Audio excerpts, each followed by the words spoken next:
ఈనాటి 16వ శ్లోకం.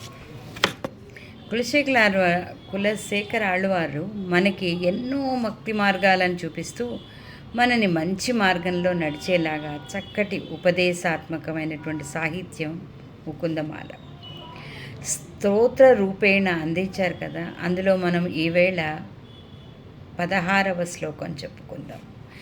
మద్రాక్షరం క్షీణపుణ్యాన్ క్షణమపి భవతో భక్తిహీనాం పదాచే మస్రౌషం శ్రావ్యం తవ చరిత మాప్య సన్య ధాక్యాన జాతం మపర్షణం మాధవం త్వమపి భువతే.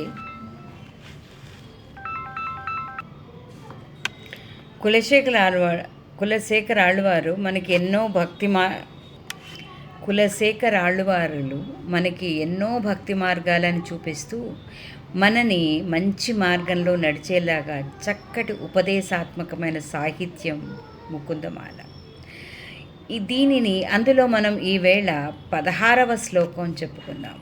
మద్రాక్షం క్షీణపుణ్యాన్ క్షణమపి భవతో భక్తిహీనాం పదాబ్జే మస్రౌషసం శ్రావ్యబంధం తవ చరిత మపాదాన్యాసి ధాక్యాన జాతం మర్షసం మాధవం త్వమపి భువనతే చేత సాహున్ హుసాన్ మా భువం తత్వ పరిపాక్య పరికరతు జన్మ జన్మాంతరేపి.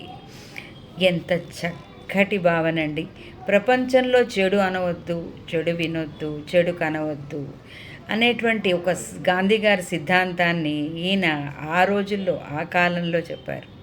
ఏవి దర్శించాలి, ఏవి దర్శించకూడదు అనేటువంటిది విడమర్చి మనకి చెప్తున్నారు ఈ శ్లోకంలో. ఇందులో ఆయన పెరుమాళ్ళని 2 పిలుపులు పిలుస్తారు కొత్తగా. మాధవ భువనపతే, మాధవ భువనపతే ఈ 2 సంబోధనలు చేస్తారు. ఇందులో మాధవుడికి మాధవ అనే పేరు ఎలా వచ్చింది అంటే మాయ దవ మాధవ. లక్ష్మీదేవికి భర్త కాబట్టి మాధవుడయ్యాడు. అది జగత్ ప్రసిద్ధమైన విషయం. మధు అనే వంశంలో పుట్టినవాడు కాబట్టి మాధవుడు. కృష్ణ పరమాత్మే స్వయంగా చెప్పాడు, మౌనత్ దాసస్య యోగస్య మాధవేతి ప్రకీర్తన. మౌనం వల్ల, ధ్యానం వల్ల, యోగం వల్ల నేను మాధవుడు అని పిలువబడుతున్నాను. కాబట్టి ఆ పరమ పవిత్ర నామాన్ని సంబోధిస్తూ మాధవ అంటారు. రెండవది నువ్వు భువనపతివయ్యా అంటారు.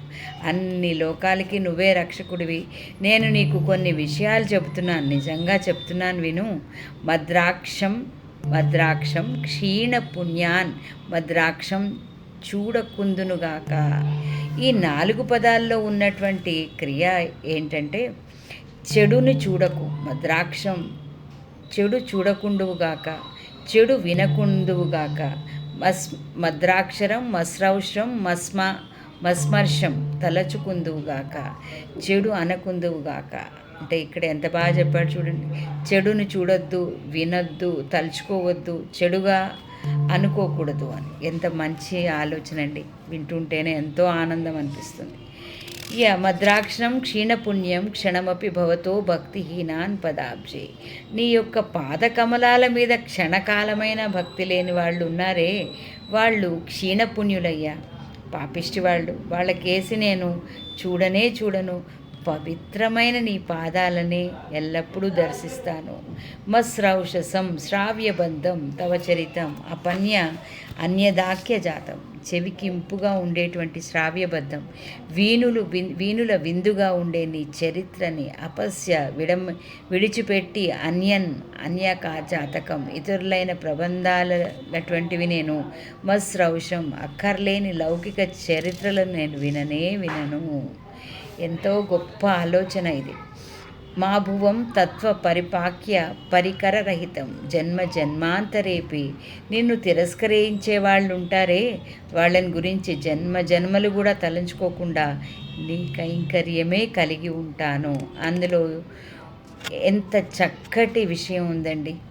మనం ఏది వినాలి, ఏది వినకూడదు అనేది మనమే నిర్ణయించుకోవాలి. దాన్ని ఆళ్వార్లు ఈ విధంగా చెప్పారన్నమాట.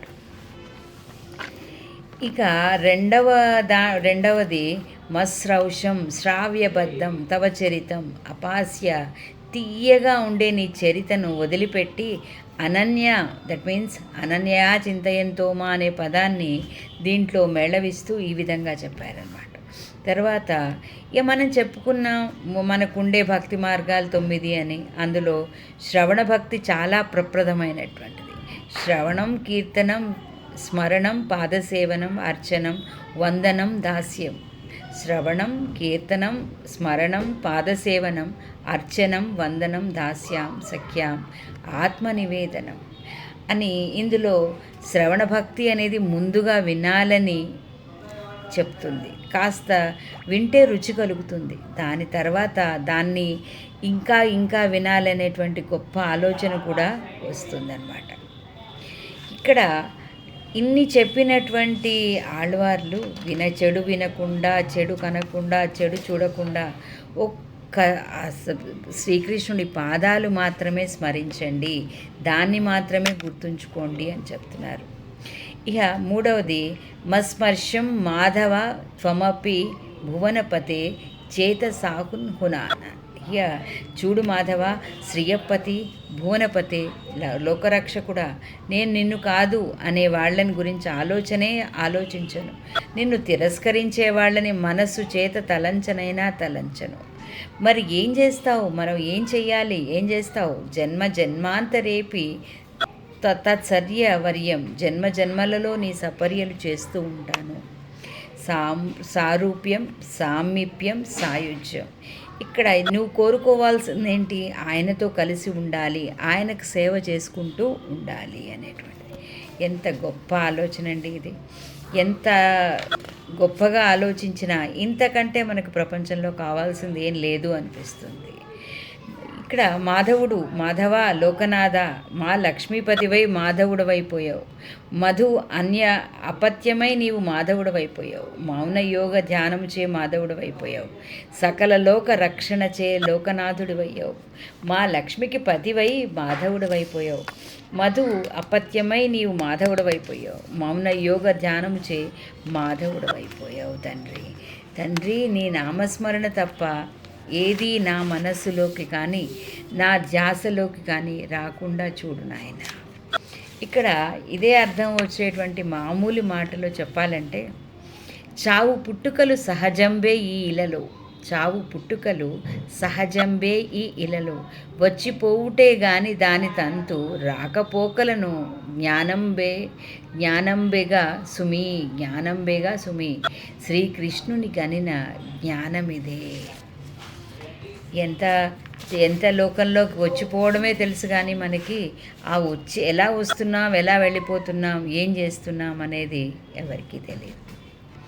ఈయన ఎంత గొప్పవాడయ్యా శ్రీకృష్ణుడు అంటే, ఇక్కడ అన్నమయ్య ఏం చెప్తాడంటే, ఆయన ఇచ్చేటువంటి అభయం అందరికీ ఇస్తాడు. ఎంత గొప్పగా ఇస్తాడు!